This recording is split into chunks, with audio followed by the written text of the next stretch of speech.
I'm glad you've come, though I'm afraid there's little in the way of good news. After you left, we reached out to both the Alchemists Guild and Stillglade Fane and attempted all manner of treatments. But the results were always the same. Whatever the answer is, it's not alchemy or conjury. Why did it have to be Y'shtola and Urianger and not me? Out of all of us, they are the ones who could feasibly have solved this puzzle. And Alphino's still missing. God, it's all going wrong. Where do we even start? A grave situation indeed. Might I be of some assistance?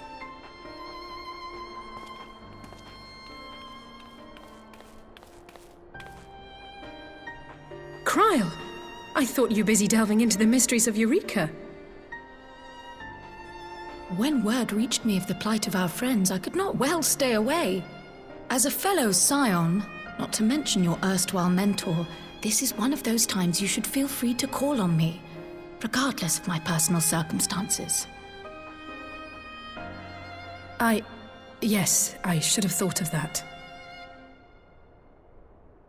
Thank you for coming, Cryle. We would welcome your insight. And I should be happy to provide it. Now, what's this I hear about Alphino heading into Imperial territory? That boy always did have some funny ideas. Do you remember the speech he gave when he was accepted to the Studium?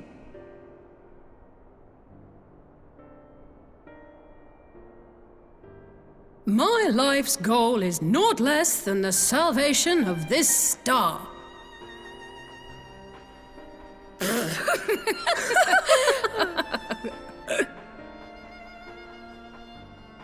That particular grand pronouncement has been a source of great embarrassment to him, as you know. But the fact of the matter is, he meant every word and has lived his life accordingly. Yes, he remains altruistic to a fault, but I'm worried he was too fixated on his goals to see the dangers, as has happened before. You needn't be so concerned. Though his values remain the same, Alphino is not the blinkered boy he once was. Slowly but surely his eyes have been opened, thanks to a certain someone. A certain someone whom he'd be mortified to learn had heard about his little speech. Mum's the word, eh?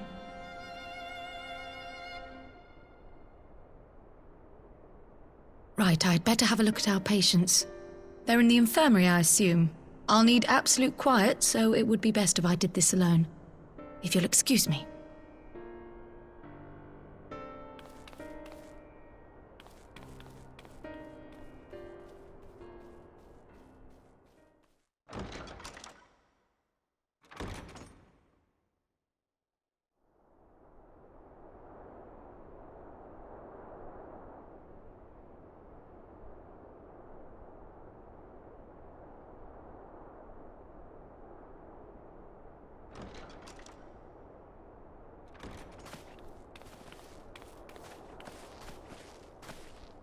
All three are in fine physical health.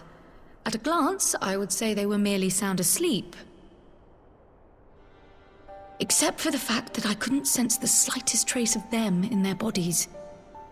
It's as if their souls have taken leave of their physical forms.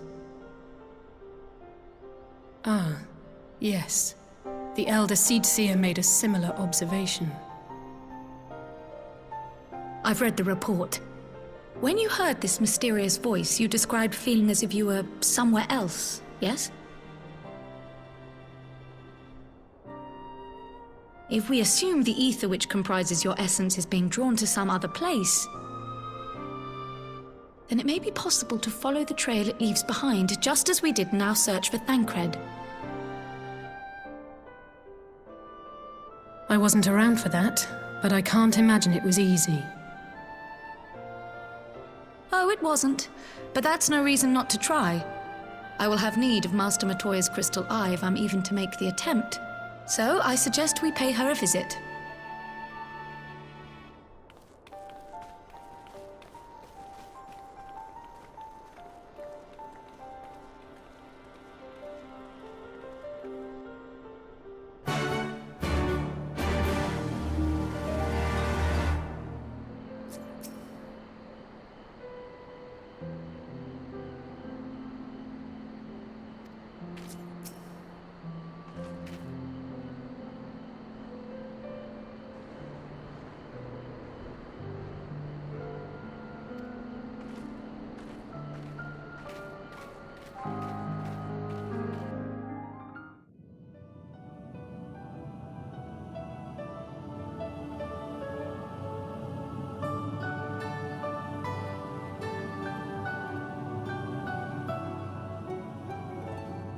come to disturb my peace again, have you?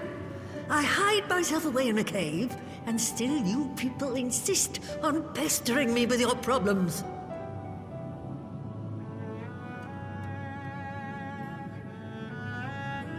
Oh, I mistook you for young what's-his-name, but I see now you're the sister.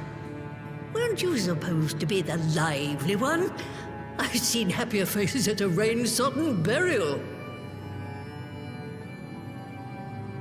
Well, I'm sorry to dash your expectations, but the situation isn't exactly conducive to gaiety. Ha!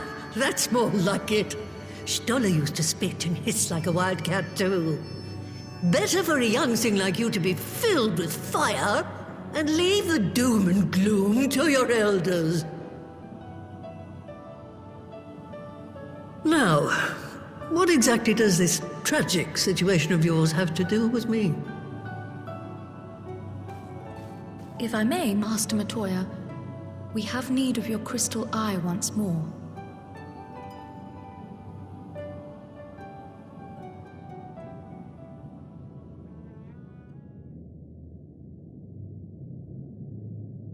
And Stoller is one of the afflicted, is she? Very well. She may be an ungrateful stray, but she's my ungrateful stray, and I'll not see her buried before I am.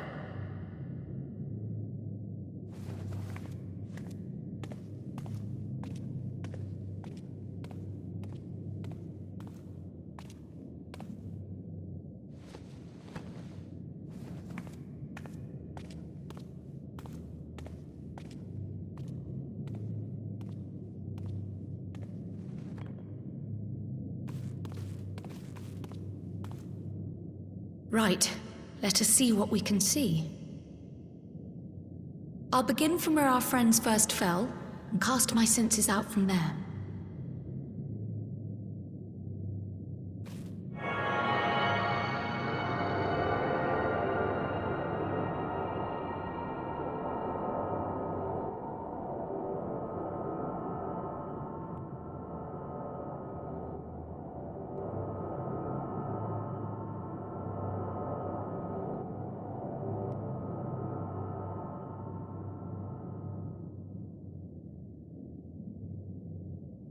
What is it?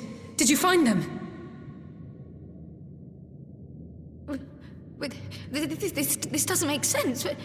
How is it even possible? How is what possible? Kryl, what did you see? The threads, they just ended. And no, I didn't lose track of them. I followed them as far as they went. It's as if they were cut off.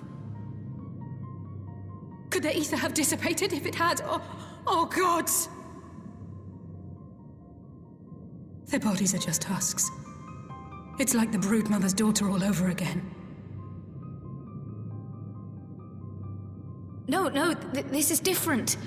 The Kalyana girl was already dead, body and soul, when Lakshmi effected her resurrection. Aye, let's not jump to conclusions. If their physical forms yet breathe, and show no signs of wasting, then it follows that their souls must still be intact somewhere. But where? That's the question, isn't it, girl? Death has not taken them to the ethereal sea, yet there are no tracks left for us to follow.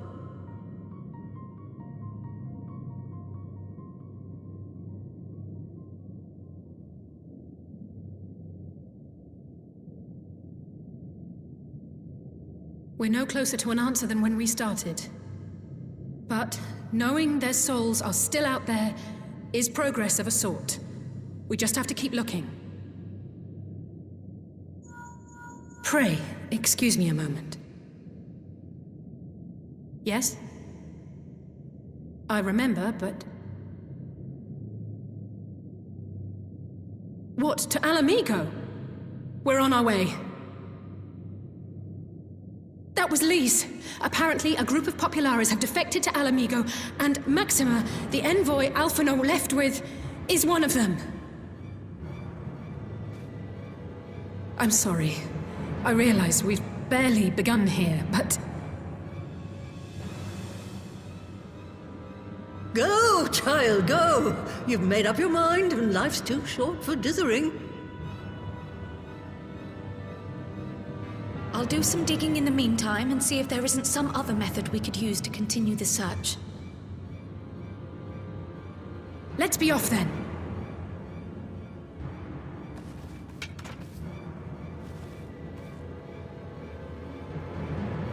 Oh, not again.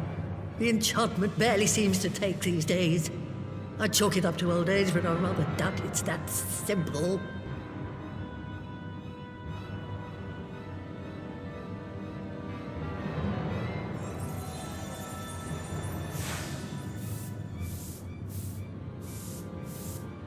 Before they took ill, Y'shtola and Urianger were sharing notes on a thinning of the ether. It seems to be happening all over. Does it now? And here I was, all set to blame my woes on that creaking mountain of refuse clogging up the Thaliac. I fear something has gone awry. Still, there's naught to be gained from starting in shadows. You can only do what can be done, and that but one thing at a time.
I'm sorry to drag you halfway across the realm, but when Maxima mentioned Alphino, I thought you'd want to hear the news in person.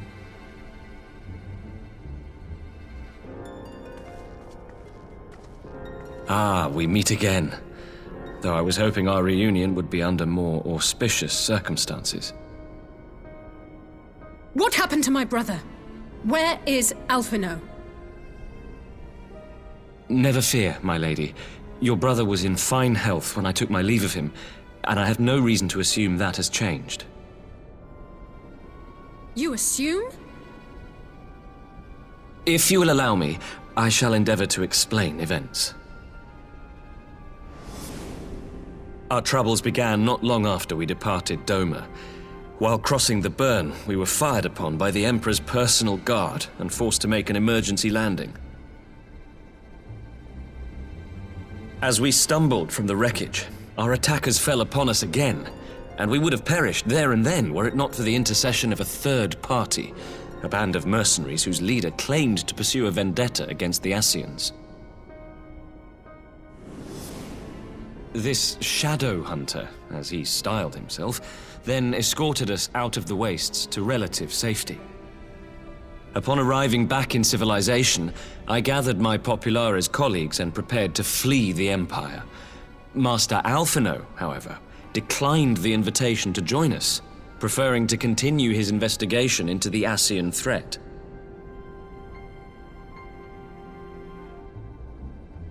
Well, at least he's not lying in a heap in the burn.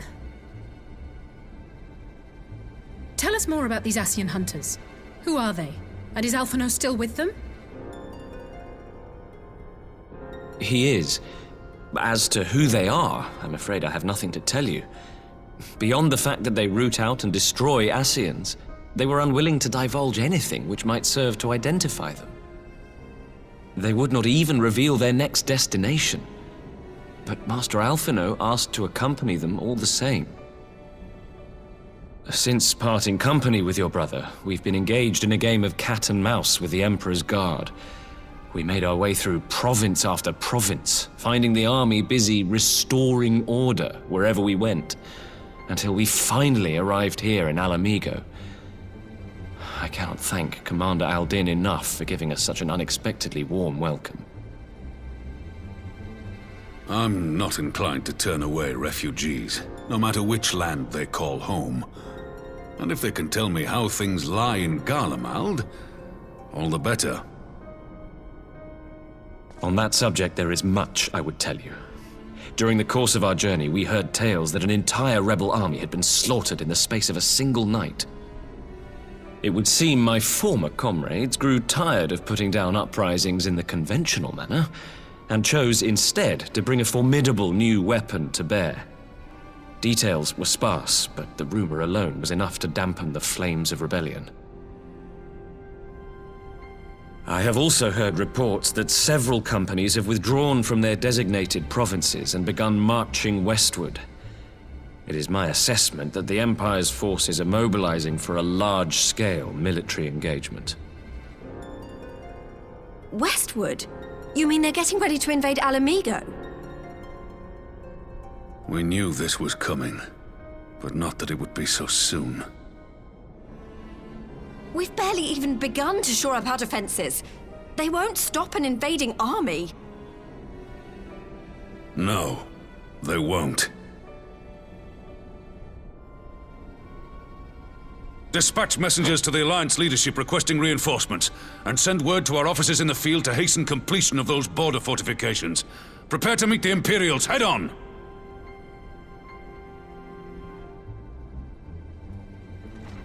No matter how quickly we act, we still want for time. When the enemy comes into view, our best recourse will be to open negotiations with their commander, and see that the ensuing proceedings take as long as possible. Would you and Alize head to Doma and let Lord Hien know about this? I'm sure he'll want to hear about Alphonse too. Consider it done. We'll send word when...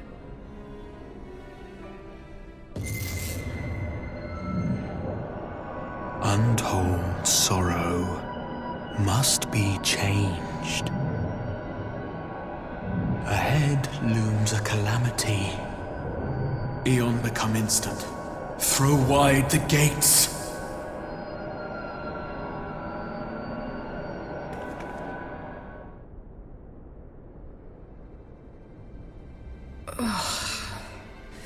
You heard it too. Well, at least we're both still standing. Oh, thank the gods. I thought we'd lost you for a moment there. Why does this keep happening? I wish I knew. Nothing we've tried has brought us any closer to an answer. We'll keep working on it. But first, we need to go and see Lord Hien.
It seems the engineers have matters well in hand. Should the barrier work as we intend, Doma will be free to reinforce her allies in Alamigo without fear of weakening her own borders.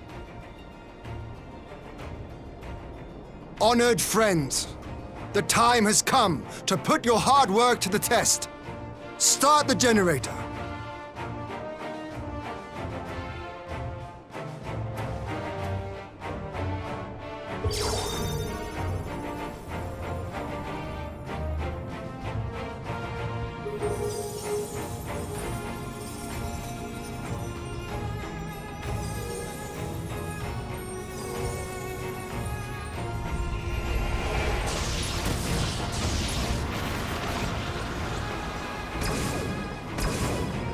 Node 1 is operational.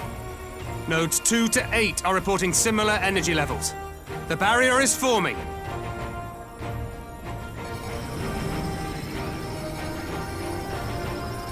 $1,000 yards, 2,000, 3,000. Expansion remains smooth. No fluctuations detected.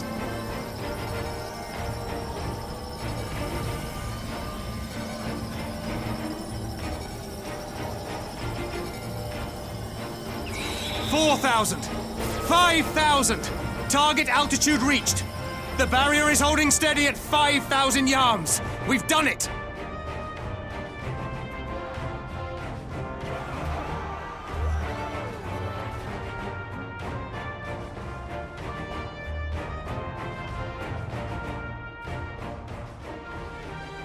Is that an Imperial airship? Of all the rotten timing. But this is a gift, Mistress Alize. They can test our new wall for us.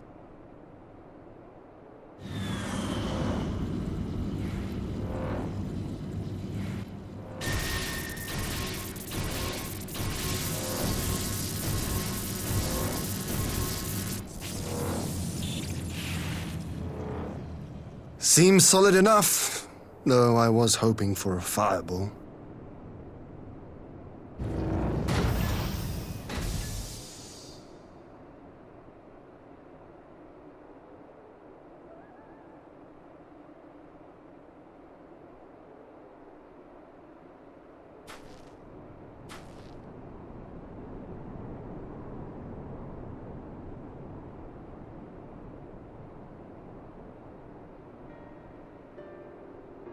By the gods, it's Alphano.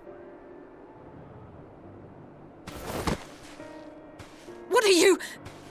Let me go! He has my brother! Lower the barrier!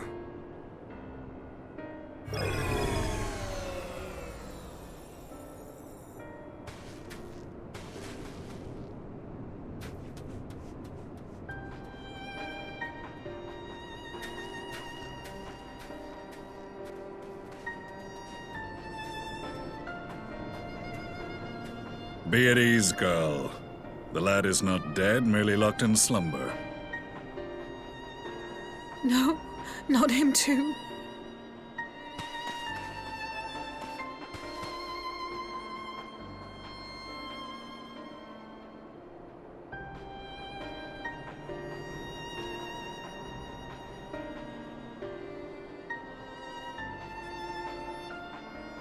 We could identify no cause and found no remedy.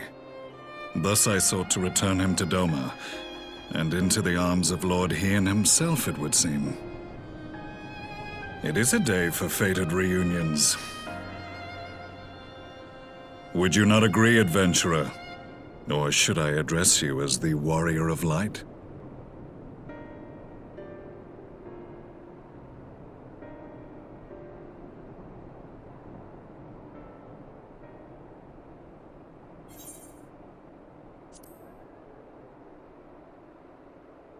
I, Gaius van Baelsar, the Black Wolf. That was the title I was given, one I have long since relinquished.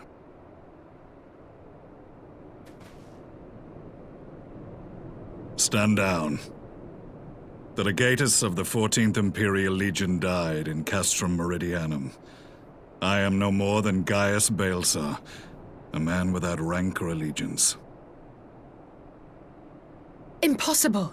There's no way you could have survived! Do you remember how it unfolded? How I was deceived by La Habrea? How I was convinced that reviving the Ultima weapon would allow me to bring peace to Eorzea? The Ascian used me, as he used so many others, all to further the restoration of his wretched god. Yet even with the might of Alec at my command, you bested me. And as the Praetorium went up in flames, I was content to burn along with it. For a moment, at least. A moment of folly. To surrender my life thus would have been to betray all who died for my cause. It was for them that I dragged myself free of the rubble, and swore vengeance on the Ascians.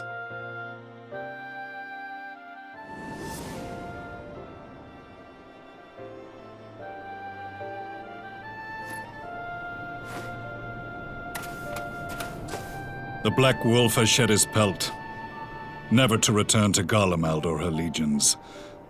I live now only to exact revenge.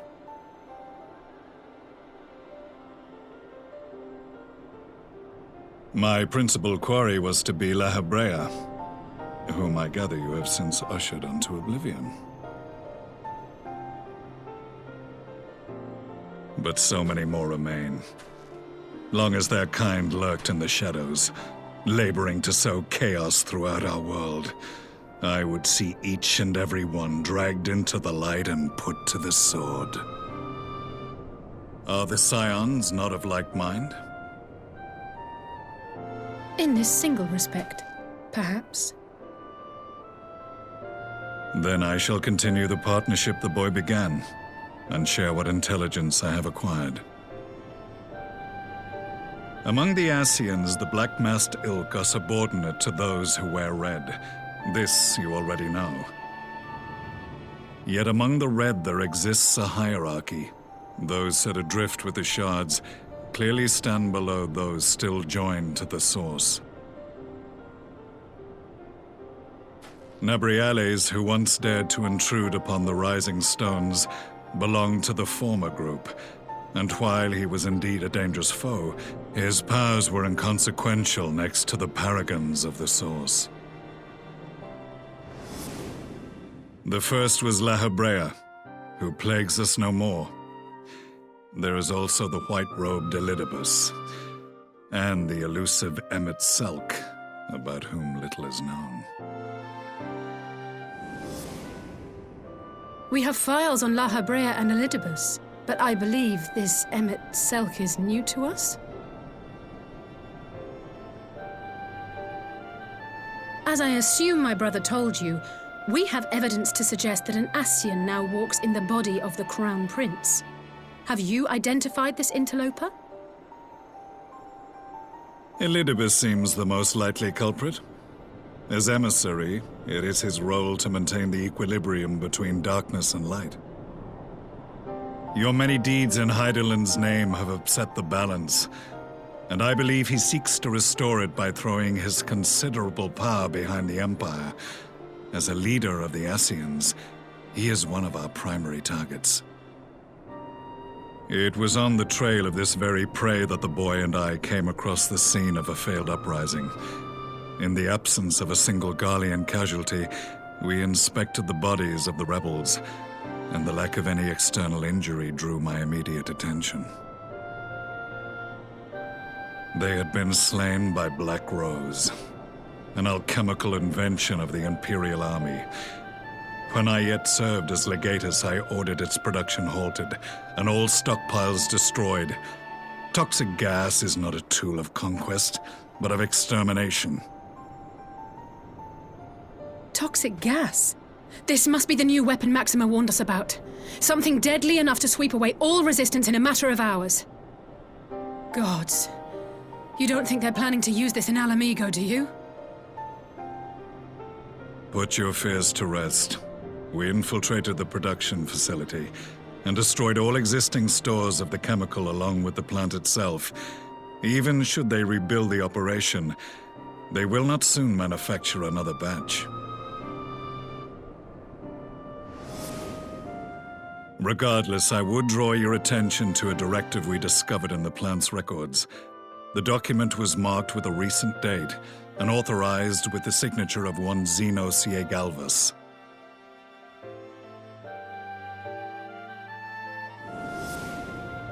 A dead man signing the death warrant for thousands. 'Tis bad comedy.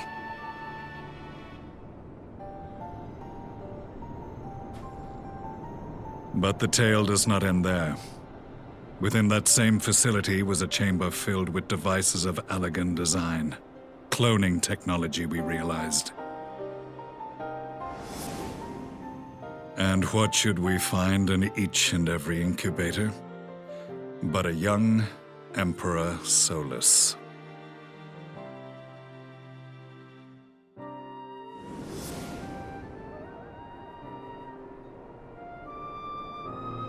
All of which prompts the question, were the Ascians responsible for these abominations, or was it the will of the Emperor? I must know which hand guides the Empire. Though I have given up my rank, I am yet a son of Garlemald, and I will fight for the future of my homeland.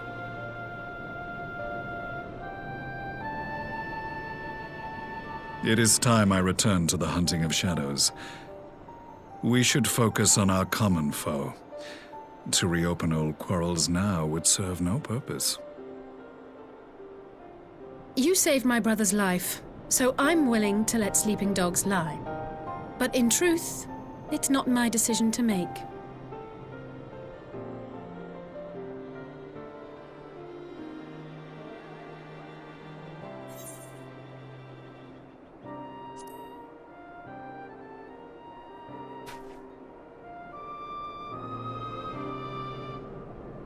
There was a time when I scorned those who placed their faith in false gods, even as I, in my blinkered conviction, place mine in Ascian promises.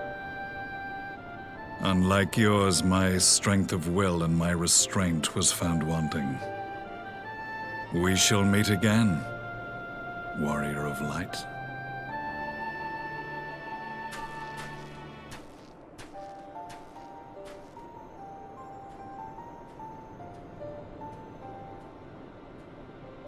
So that was the infamous Black Wolf. An unexpected ally, to say the least.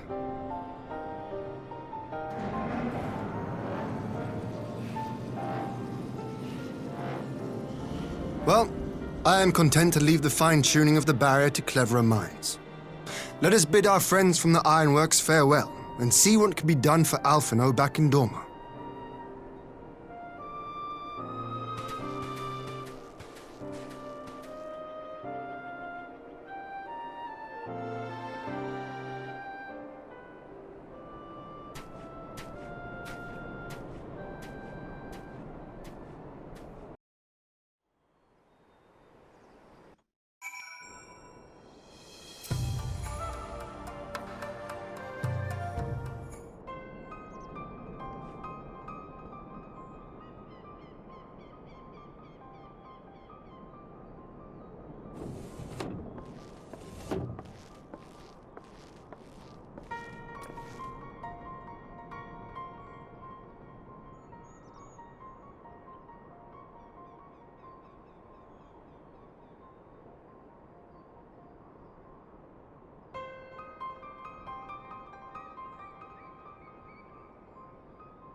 Our supplies of Black Rose have been ruined, but the new plant is already under construction. We should have the first batch ready in time for the offensive, Your Radiance. See that you do.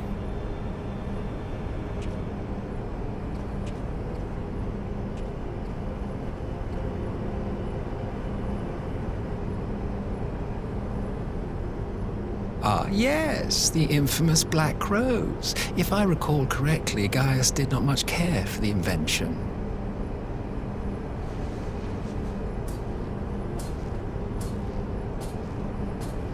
A ruthless and indiscriminate weapon indeed, this airborne poison. It seems you are capable of making decisions worthy of your bloodline. With no gift for sorcery, we Garleans must look to Magitech to even the odds.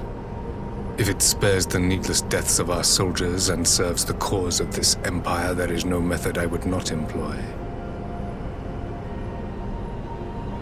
How very noble of you. Truly, though, I must commend you for embracing your role as Emperor. You play the part of the determined ruler well. Sometimes even I catch myself believing.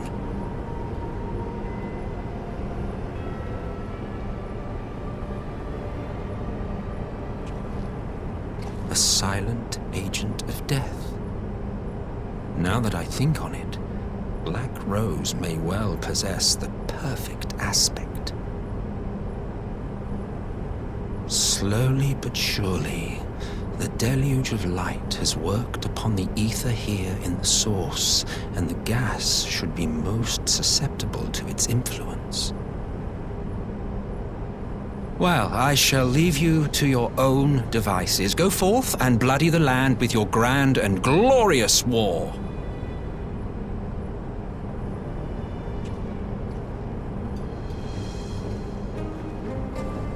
While you do what, precisely?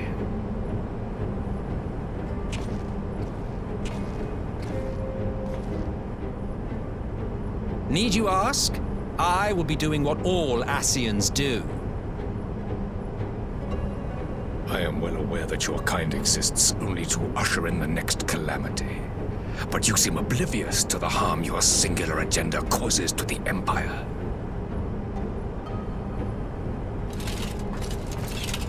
You cannot have forgotten the events which followed your mortal demise.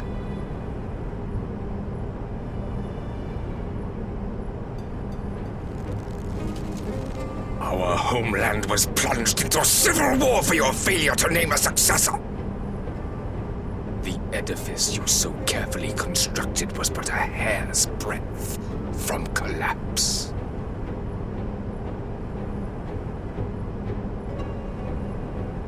Are you truly so naive? You thought me oblivious to the consequences of a departure so painstakingly timed? It was by design? Well, of course it was. Though I will admit the resulting panic exceeded even my wildest expectations. But how can you be surprised? Throwing the world into disarray was the very purpose for which this nation was, as you say, so carefully constructed.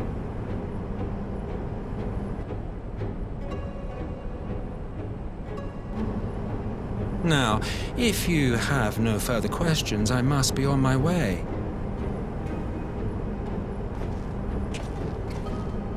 Since we may not meet again in this lifetime, it would be remiss of me not to offer a word or two of gratitude. I really must thank you for this surplus of vessels. I can mold any host into my own image, but having bodies tailor-made for me in this fashion is so much less tiresome. You dabbled in Allagan cloning techniques, yes? It certainly is a compelling, not to mention entertaining, field of research. And of all the options available, you chose the founding father on whom to experiment. You have a twisted streak to you, Varus. Like grandsire, like grandson, hey?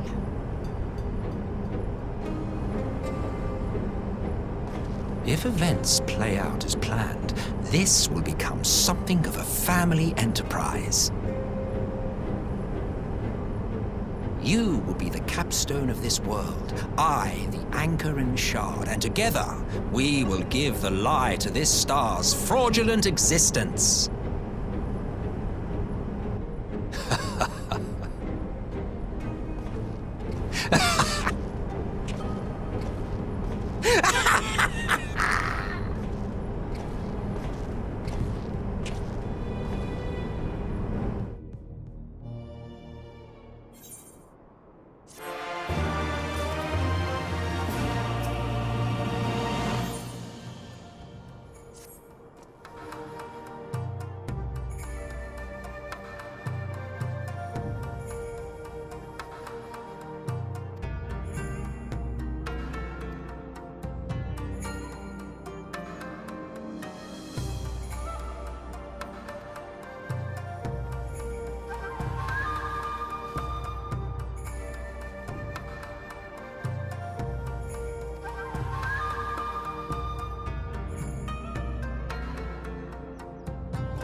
Welcome back, you two.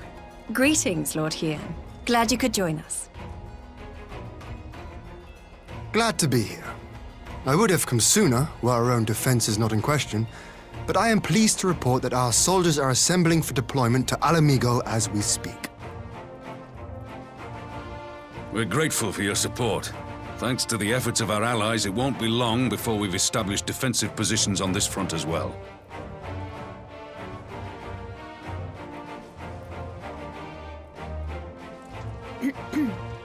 We have some good news, too.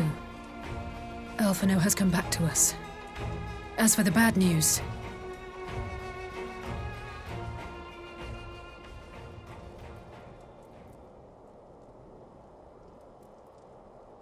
So, Alphino won't wake up, Gaius van Baelsar is alive and hunting Ascians, and the Empire is planning to poison us all with toxic gas. Does that sound about right? Ordinarily, any one of those things would have left me in shock. But the way things have been lately, it's all starting to seem pretty normal. Getting back to your report, are we sure this Black Rose is the weapon Maxima was talking about? It fits the description. And it seems we have Alphino to thank for sparing us an early demonstration of its effectiveness. I have a feeling this won't be the last time his bravery in the Empire will serve us here in Eorzea. The threat of an unknown weapon has had us all on edge. But now that we know what we're dealing with, we can take steps to defend against it. As for Gaius, I'm not sure what to think. Am I happy he's alive? Not in the slightest. Am I happy he's hunting Ascians? Aye, I'd have to say I am. Oh, speaking of Garleans you didn't expect to see, we have a tale of our own, as it happens. When we sent envoys to the Imperial Army to request talks, they returned with the message that Varus Zos Galvus would be attending.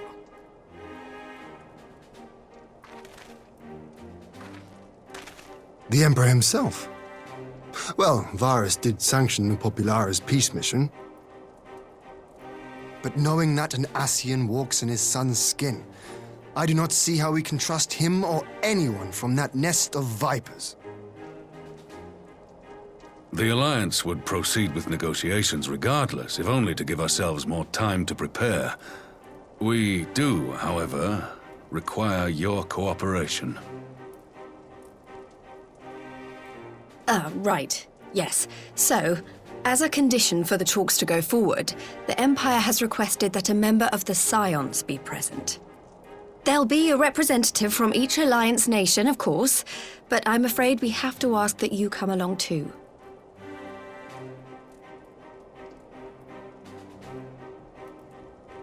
God, Lise, you know how much I hate politics. But then, what choice do I have? Alphino and the others aren't going to do it. Very well. I shall attend as the Scion's representative.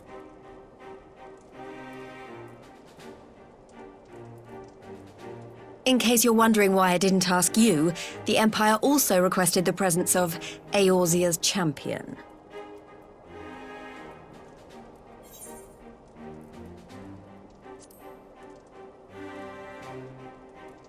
That's settled then. We don't know what Varys means to bring to the table, or why he wants you there, but having you close at hand will make all the difference. The meeting will take place on the border. Anticipating an early assault, we mean to position the bulk of our forces nearby. The Alliance leaders should already be on their way. Once you're ready, we can head out and join them.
Esteemed representatives of the Eorzean Alliance, on behalf of the Garlean Empire, I thank you for inviting me here today. As this parley was convened at your request, I invite you to speak first. Very well, Your Radiance. I, Nanimo Ulnamo, 17th in the line of Ul, should be pleased to oblige you. As recent events in Alamigo and Doma have made plain, the subjugation and exploitation of neighboring nations is not a sustainable policy. Should this day end in war, you may very well defeat us, but you will never extinguish the people's desire for freedom. Though it may not be in our lifetime, there will be another revolution, another war, and the cycle will continue. Doma has entered into a concord with the nations of Eorzea, a partnership wherein we recognize one another as equals. Garlemald could be afforded similar treatment. You need only set aside your ambitions and join us in paving a path towards peace.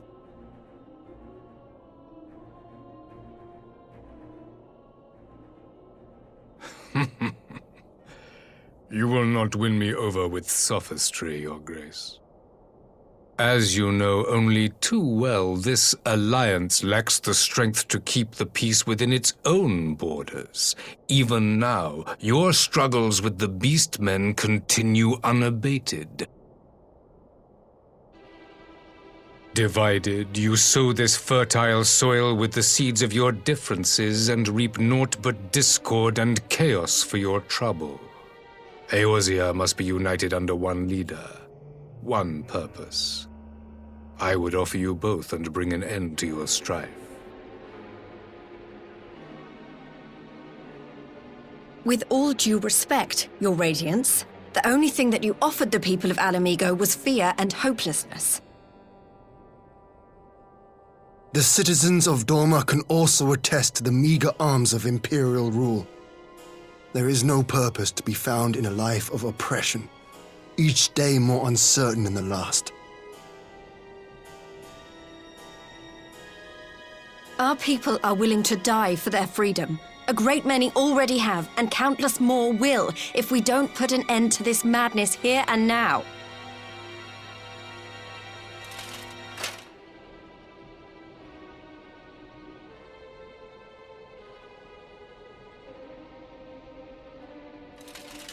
We brought order and stability to your lives. This madness and bloodshed is of your own making. You broke the peace, not Garlemald. Peace. Order. You kill our peoples, despoil our lands, take everything that is ours. And what? You expect us to lick the boot that grinds our faces into the dirt?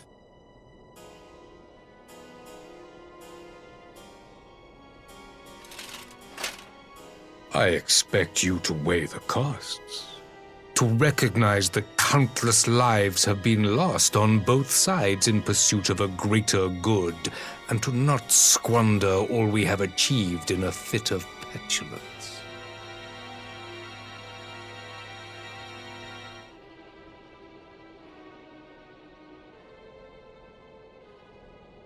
Your Radiance, I fear I can personally attest to the dangers of pursuing one's vision with such righteous fervor. For 1,000 years, the Holy See of Ishgard waged war with dragons.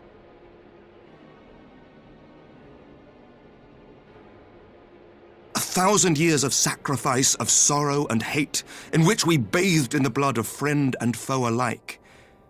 Had it gone on any longer, we may well have drowned.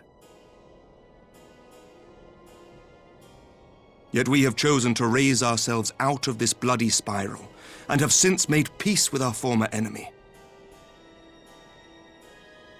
So I understand. No doubt the dragons were more receptive to your overtures in the wake of their leader's demise.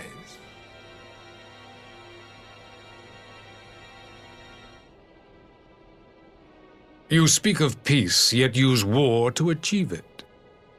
Your father would not have bothered to obscure his intent with honeyed words. He understood that strength is all that matters in the end.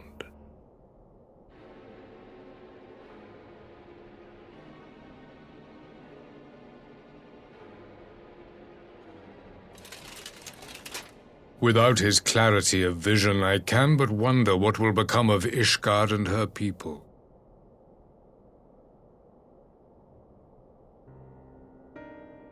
There was a time when Garlemald too lacked a leader of conviction. Weak and unable to wield magic, we were at the mercy of the strong from whom we sought refuge in the bitter cold of the north. Were it not for the discovery of ceruleum and the subsequent development of magitech, we might never have gained the power to take back that which was rightfully ours.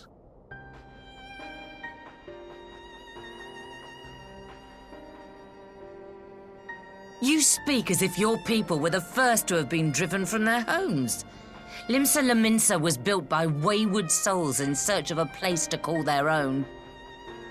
On the shores of Vilbrand we found it, and from those humble beginnings did we grow and flourish. And all without robbing our neighbors of their liberty.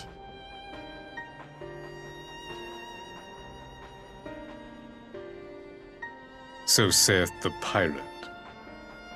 Am I to believe that you simply asked the kobolds to yield up their lands and that they were happy to oblige you? That you did not drive them out like rats in the hold of one of the many ships seized by your privateers?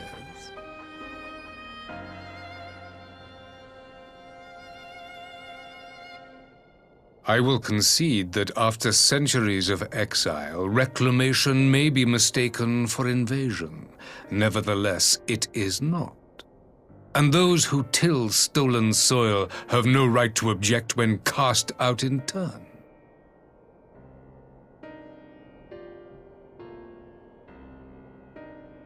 Your uncompromising nature rivals that of the Ixal.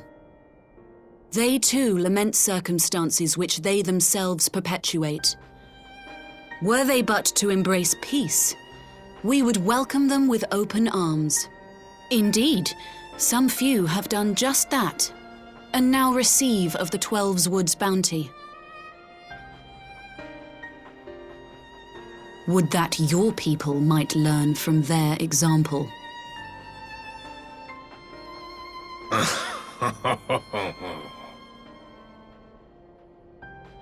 You dare compare us to the Birdmen? You who thought to invoke the 12 and threaten all of creation?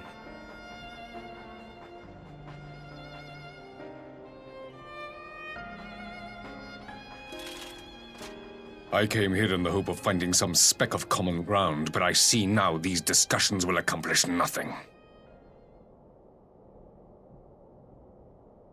Despite what you people may believe, I am not wont to choose the sword over the olive branch. 'Tis but a pity men are loath to accept one without first being shown the other.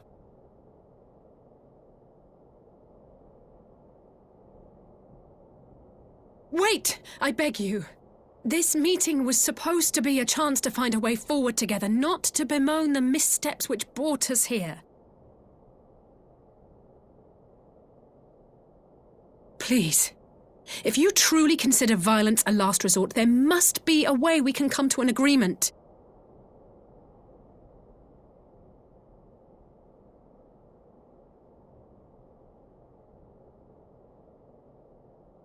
As Mistress Alize says, we did not come here to bicker over the past, but to discuss how we might strive towards a brighter future. Emperor Varys, may I suggest a short recess, that all present might compose themselves prior to beginning anew?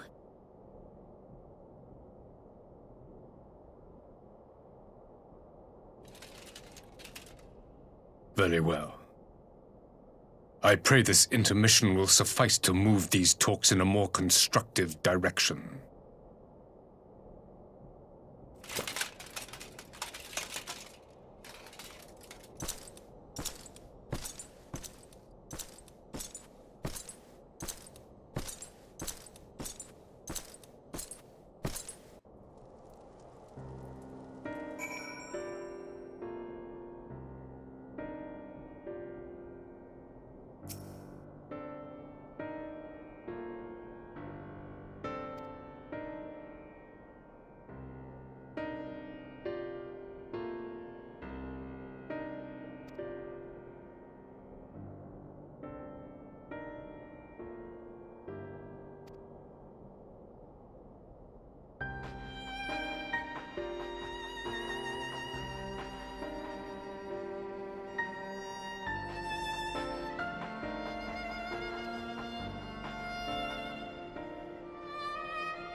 Now then, who would have the floor? Before we resume, I wish to offer you an apology. After you graciously accepted our invitation to discuss an armistice, we have done naught but rebuke you at every opportunity. I believe I speak for all of us when I say we are deeply sorry for our discourtesy.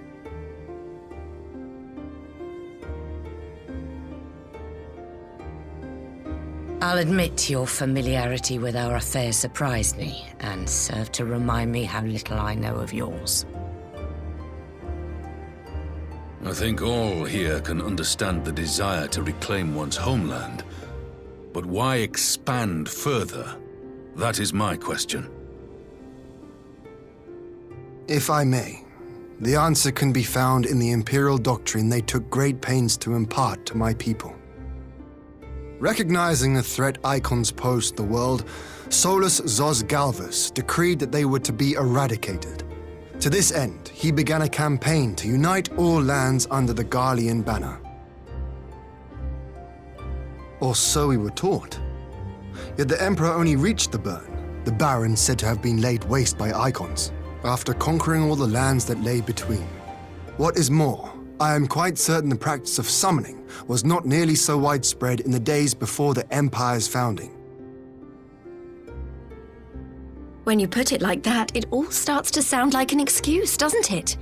But to distract from what? Why are you really waging this war?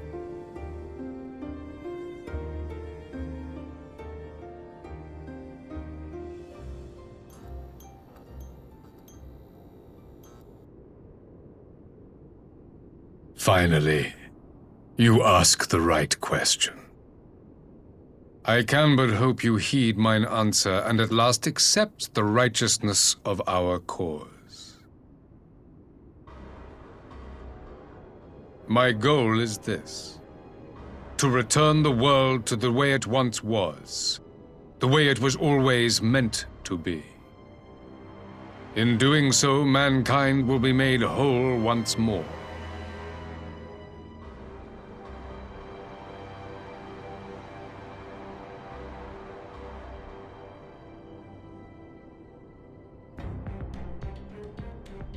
No longer will we suffer from the dissension born of our differences.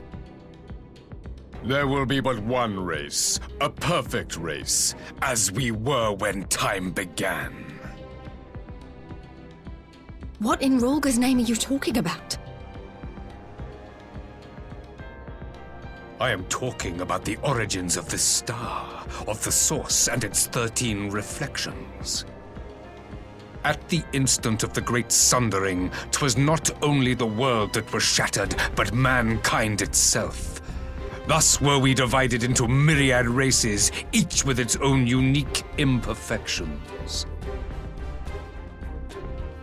That is why man looks upon his neighbor and feels fear and hatred, why he wages war, why he kills his brother.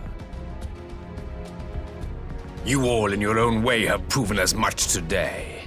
The peace you seek is but a fleeting solution to a fundamental problem. One which calls for more drastic measures. To bring about everlasting peace, our worlds must be rejoined.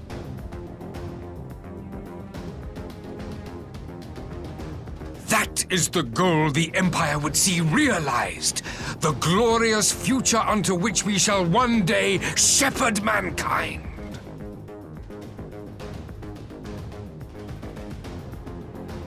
A rejoining of worlds? I have heard this tale of the source and its reflections before. Are these not the self-same desires as the Ascians? Emperor Varys, do not trust in their words. They will lead you to your doom. My father thought to use them, but in the end he succumbed to their temptations. He embraced summoning like so many other pawns before him. Do not tell us you mean to do the same.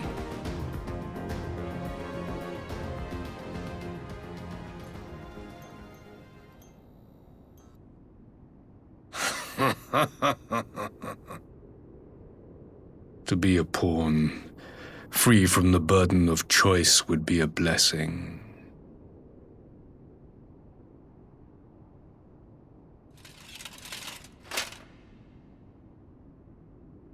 But I forswore that privilege the day I learned that the Garlean Empire was built by the hand of an Ascian. What?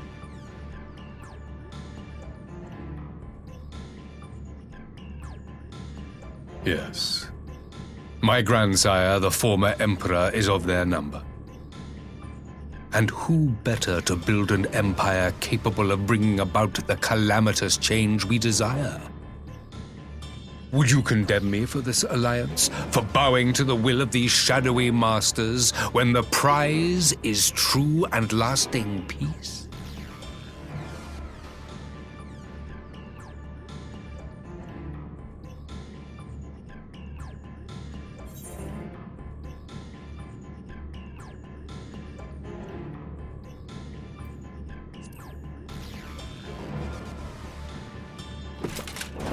I come not to conquer, but to liberate. To free man from the prison of divergence. Imagine a world united.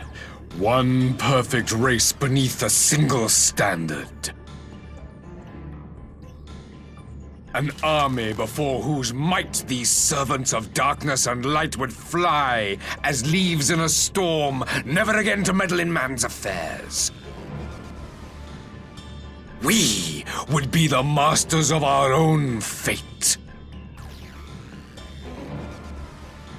I bid you join me, not as subjects of Garlemald, but of a new nation. And together we shall win freedom for ourselves and generations yet unborn. You want to trigger another half-dozen calamities? You can't be serious!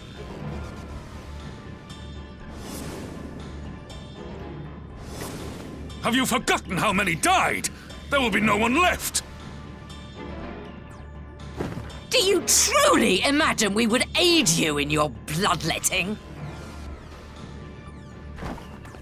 It is unthinkable, unconscionable.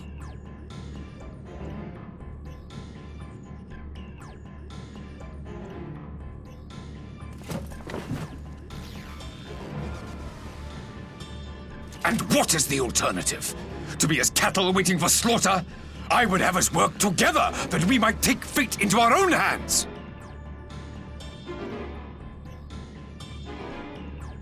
Into your hands, perhaps.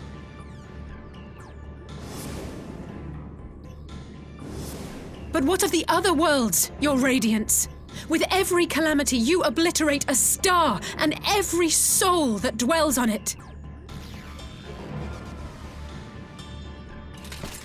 To the Ascians, we are all but tiny, momentary specks within an indifferent universe. We cannot hope to oppose them until we have been made whole once more.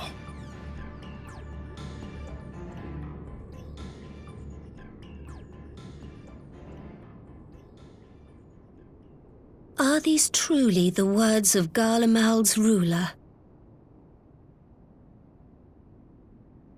The flaws and foibles which you so abhor are what make us who we are.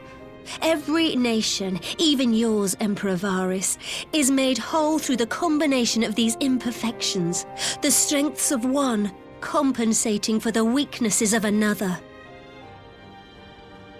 While it is true that man succumbs all too often to anger and avarice, he may yet overcome his baser instincts through the forming of bonds with others, fostering community and cooperation. That the protector of an empire should not only reject these fundamental truths, but seek to change them at so dear a cost to life is indefensible.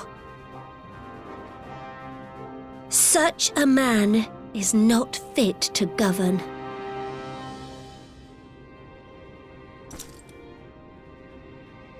And you, warrior of light, would you refuse me as well?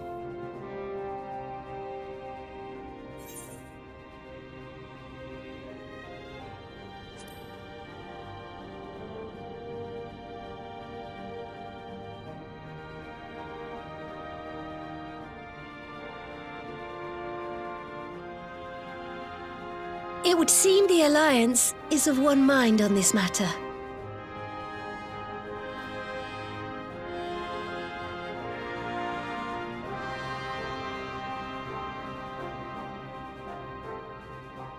You Eorzeans never cease to disappoint me.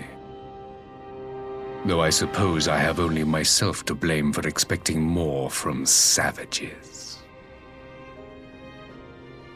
This discussion is at an end. I bid you make ready for our next meeting. It will not be at the negotiating table.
I'm not sure what I was expecting from our meeting with the Emperor, but it wasn't that.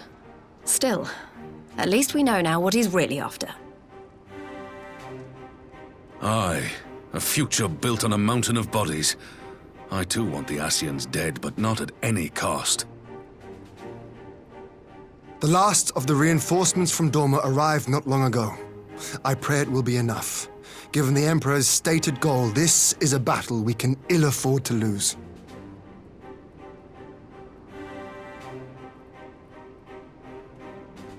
If the Garleans come in force, we may not have much say in the matter, even with our combined strength. We knew from the first that the odds would be against us. But if there is even the slightest chance of victory, we must do everything in our power to seize it.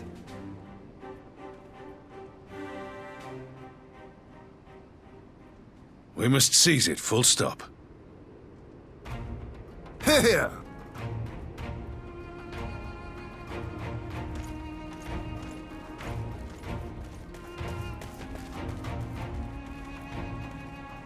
The two of you are to join an irregular unit and support the main host.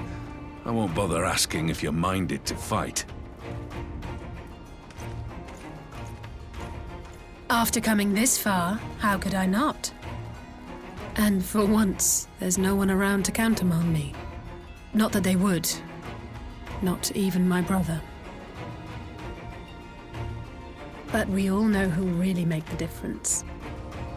Ready to frighten some Garleans?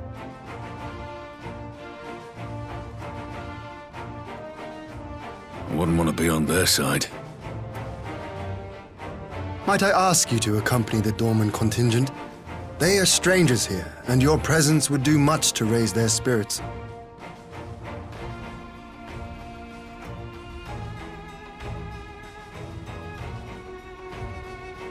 We would be honored.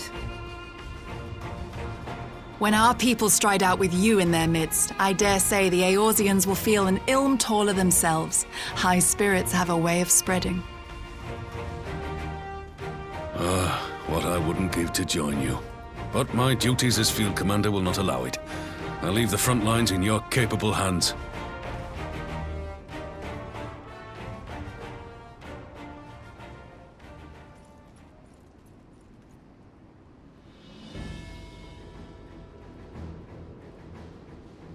Comrades, ready your arms. The hour of battle has come. May the crystal guide us to victory!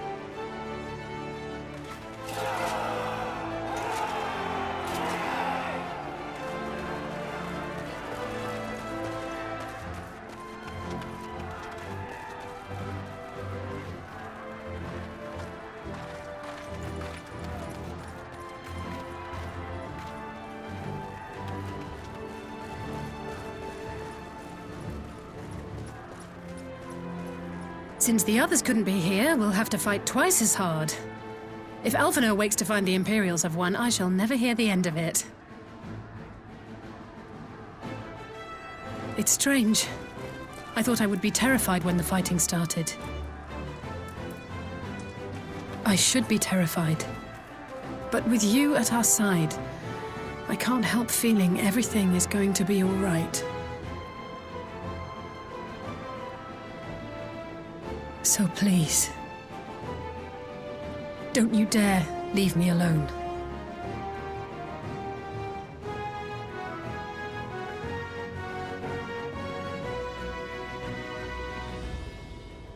No matter what happens, we have to survive together.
Forward! Forward!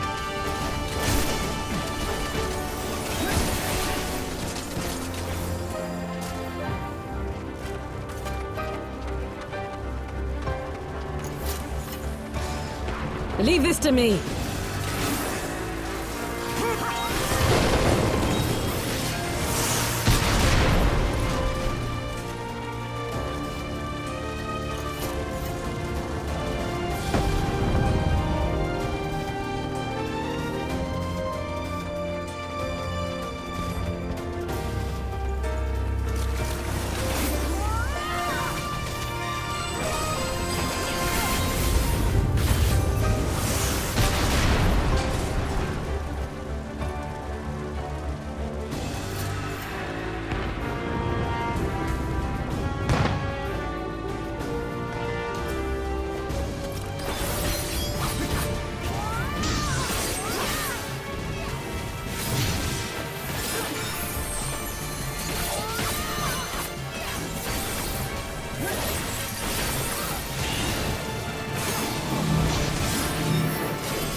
I shan't hold back!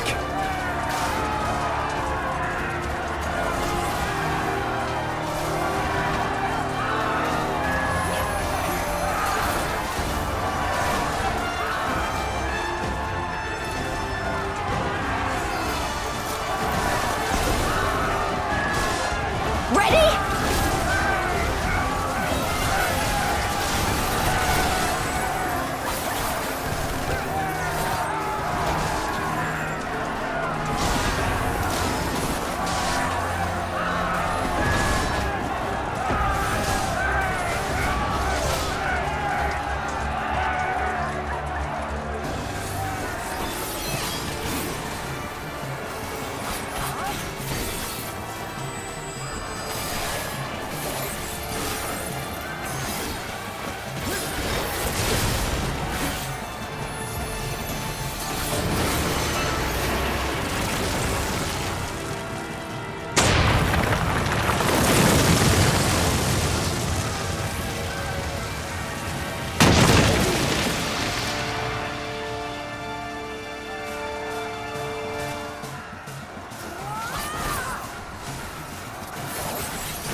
You underestimate me!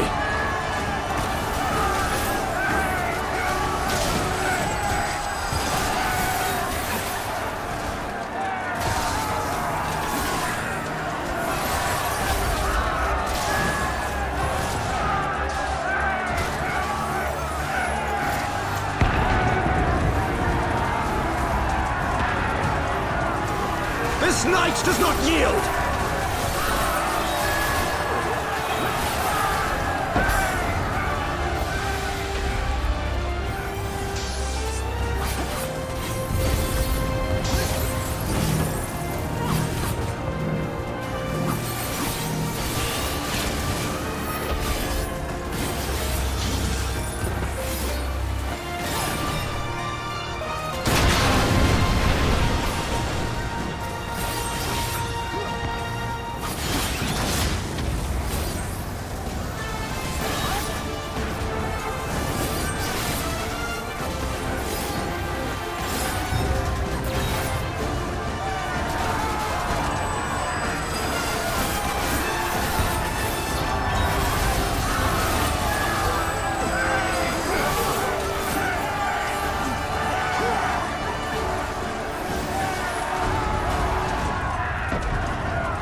Be about it!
There you are, and none the worse for wear.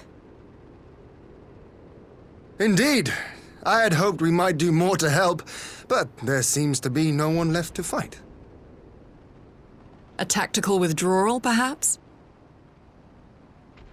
We should give chase. Finish them off while we have the chance. Imagine the other surprise when they wake to find the war already won.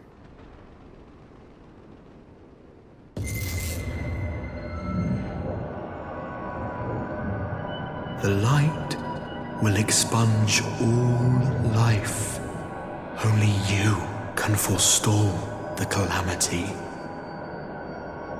Throw wide the gates. No! No! No! Not like...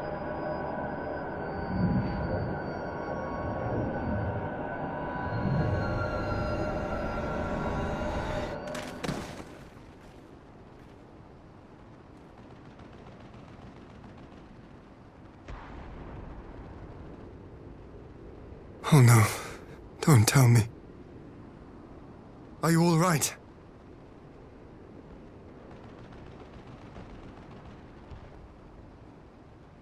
Quickly! We must get her back to the encampment.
There have been several skirmishes along the border, but as yet neither side has delivered a decisive blow.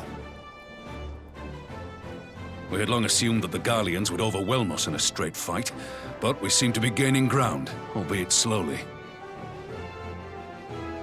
As to why that might be, the most likely explanation is that they have yet to commit all their forces. Still, we're winning, and our latest intelligence suggests the Emperor has retreated back to Garlemald. In light of this, we're considering launching an offensive with the aim of pushing the front line forward and giving ourselves some room to breathe.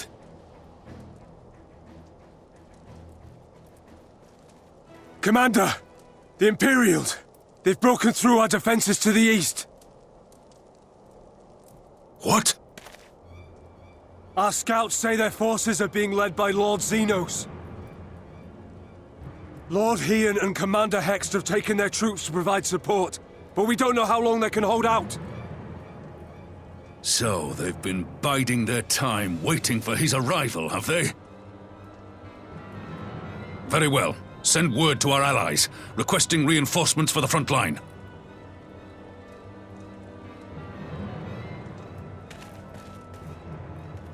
Should the worst come to the worst, I may need to enter the fray myself.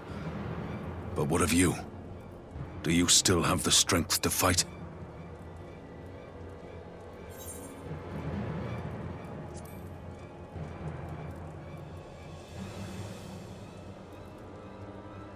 Much obliged. Given the choice, I'd take you over 100 soldiers.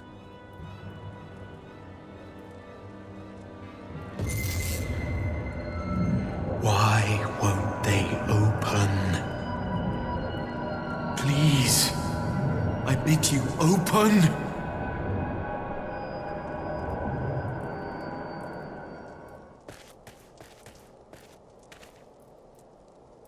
What's wrong? Is it the voice again? Are you sure you're in a fit state to do this?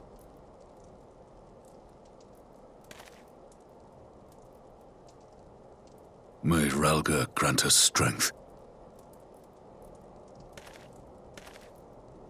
Give 'em hell, lad. I, for my part, will defend this place to my dying breath.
it comes!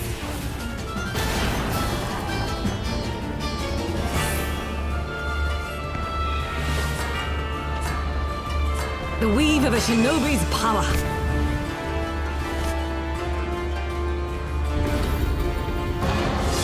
The art of my forebears.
You get it!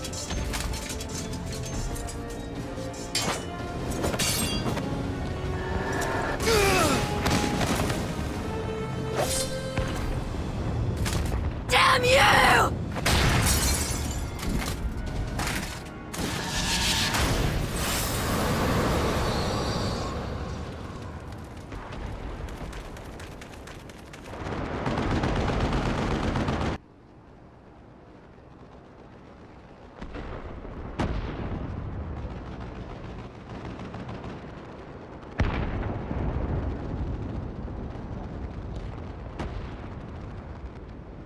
Magic. With a Garlean body. That's hardly fair.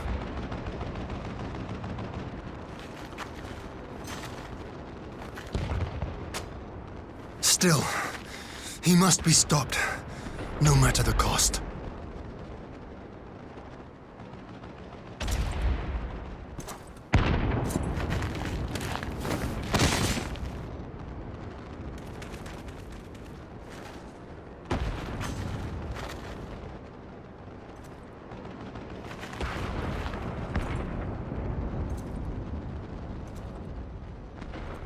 Ah, bringer of light. It has been too long.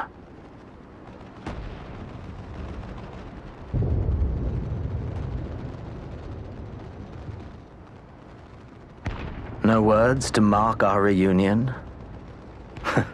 So be it. Equilibrium must be restored. And only your death will redress the balance.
Shriek!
I see.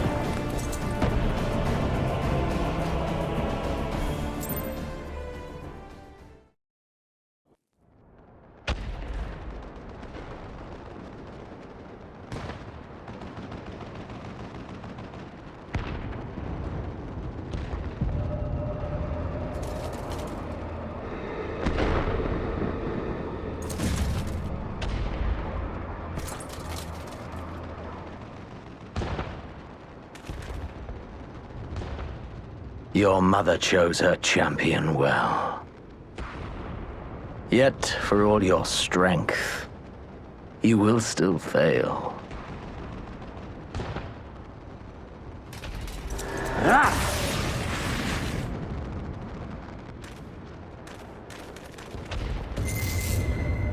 Please, I beseech you.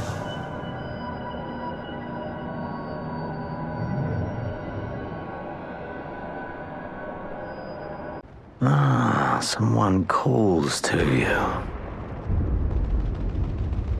Too late, alas.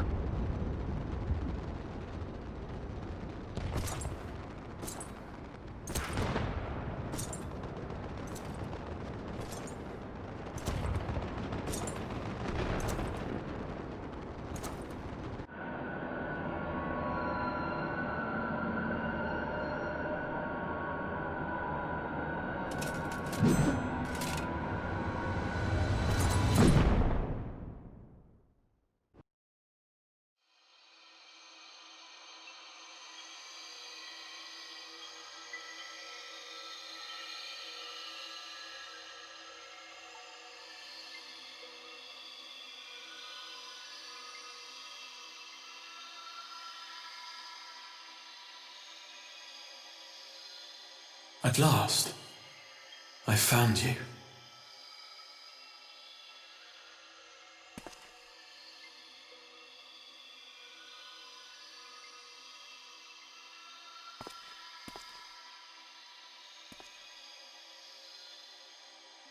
Please, there's no cause for alarm.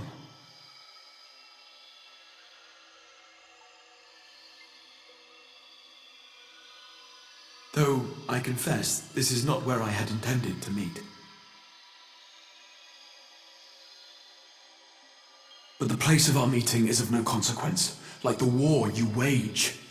Win or lose, the path you walk leads only to oblivion. The better path leads you here, to me. I have need of your strength.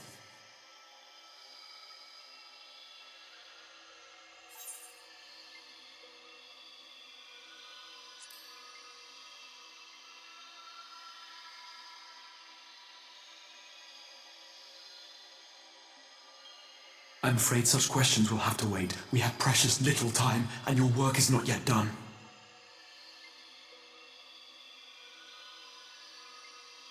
Go to the Crystal Tower. I have left something for you near its base. It will serve as a beacon of sorts, one which I pray will help you on your journey. All you need do is find it. I will take care of the rest.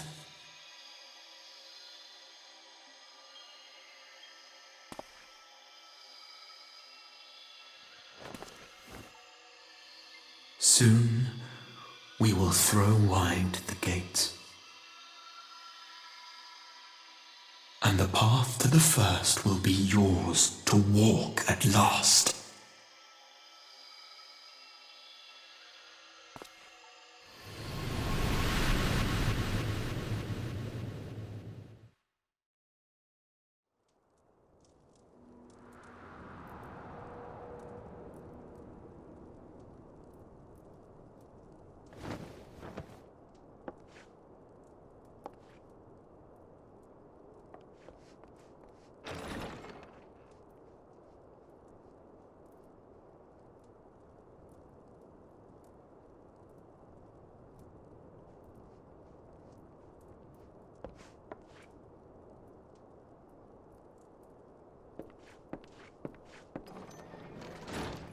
You're awake.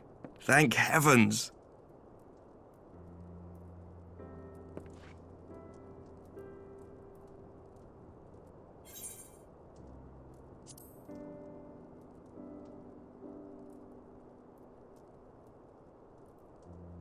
Do you recall the confrontation with Xenos? You were the first to come to the aid of Mistress Lys and the others on the front line. In the midst of your duel, it is said you faltered, and that the Crown Prince seized the opportunity to deliver a mortal blow. Yet before his blade could find its mark, he was distracted by the arrival of a second adversary who bore you away from the battlefield and into the hands of our chirurgeons.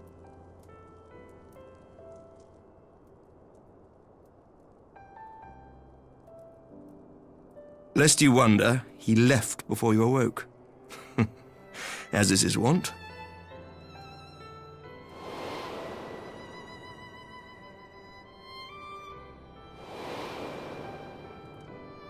Estinian never was one for emotional farewells.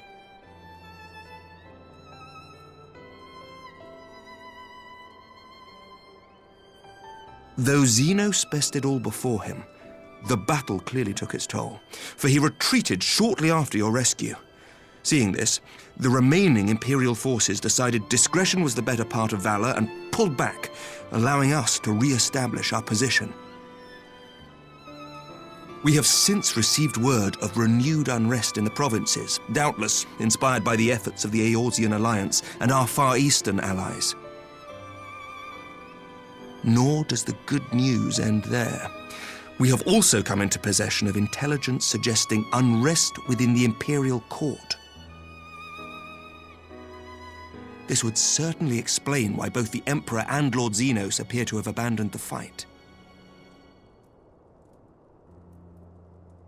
A long-awaited ray of hope in these dark times.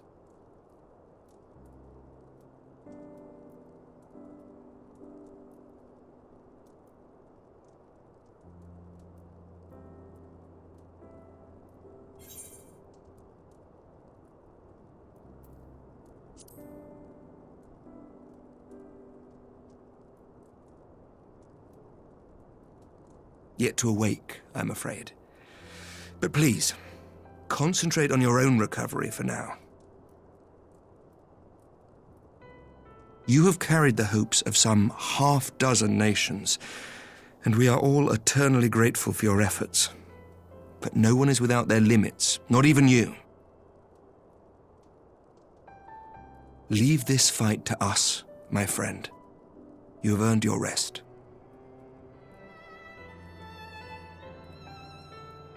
But before I forget, I was asked to deliver a message as soon as you awoke. A reminder that you are not alone, though many of your allies have fallen.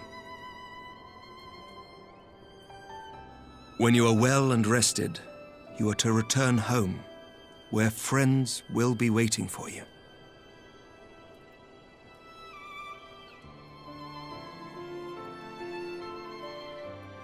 Now, if you will excuse me, I must return to the front. May we meet again soon, under happier circumstances.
By the 12! I don't believe it!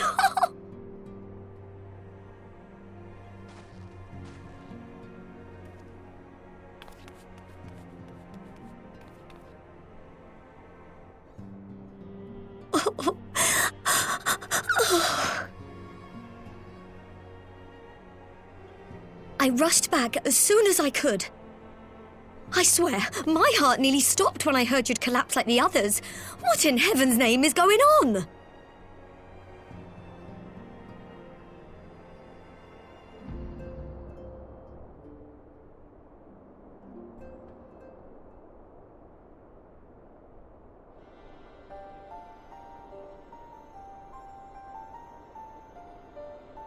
Win or lose, the path you walk leads only to oblivion.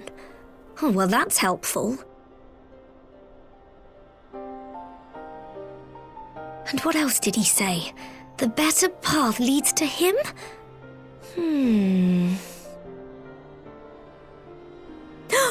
If his is the voice you've all been hearing, perhaps the others are with him. Sir Emmerich said the fighting had reached a stalemate, didn't he? But if that monster masquerading as Xenos comes back... Thancred, Y'shtola, Urianger, Alphino, Alize. You're going to need all of them on your side to defeat him. And I forbid you from going to face him on your own, do you hear me?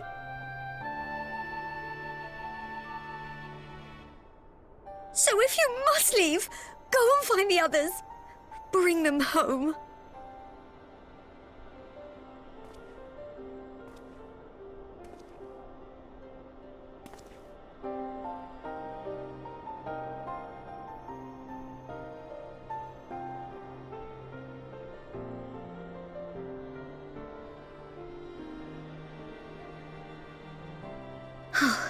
As for where to start, you said the stranger had left a beacon for you at the Crystal Tower, right?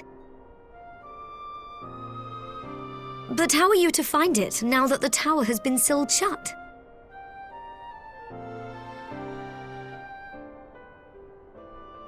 There has to be a way. If anyone would know, it's Sid and the researchers of St. Coinac's find. Don't you worry, we'll find that beacon for you.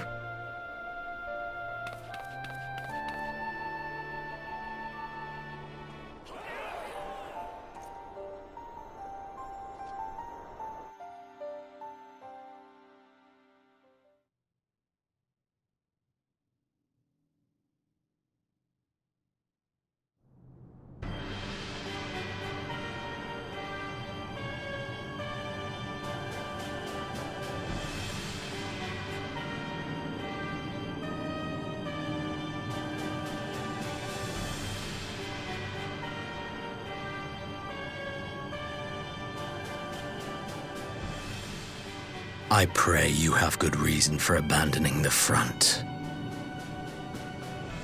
How could I remain there while the rumor that my son is possessed by a demon spreads like a sickness here at home?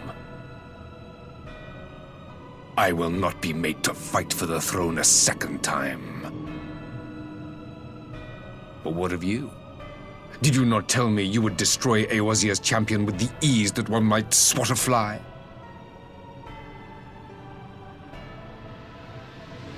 A minor setback. He will not escape me again. Where is your grandsire? I would have words with him. How should I know? Do you hide from each other's sight as well? I imagine he's doing what all Ascians do.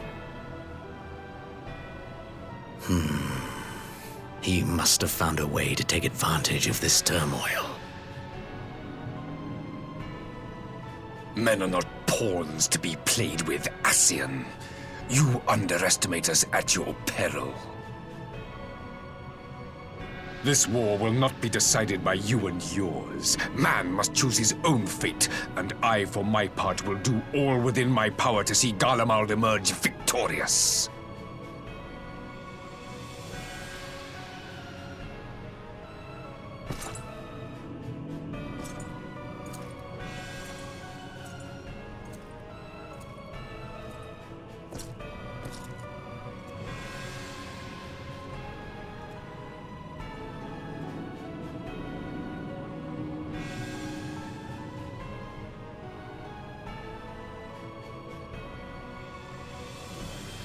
Pray forgive the intrusion, Your Radiance, but the requested preparations are now complete.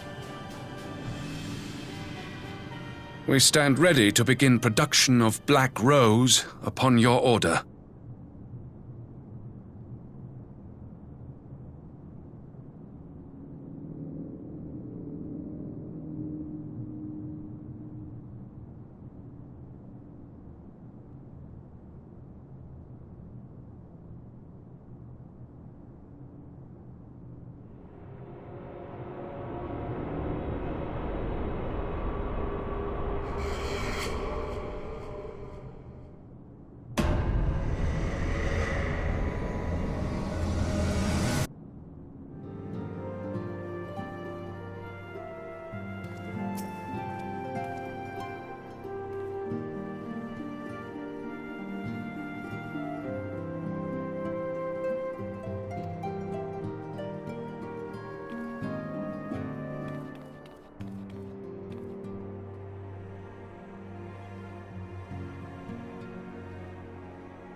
enemy.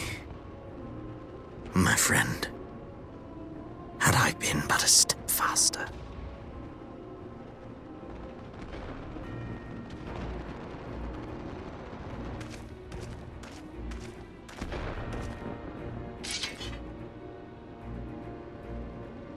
Bloody savages!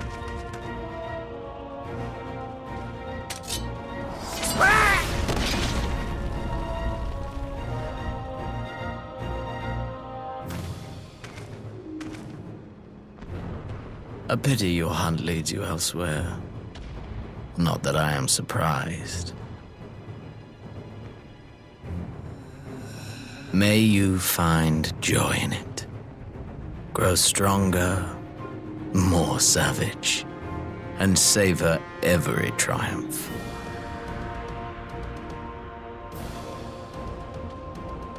In the meantime, I will reclaim that which is rightfully mine.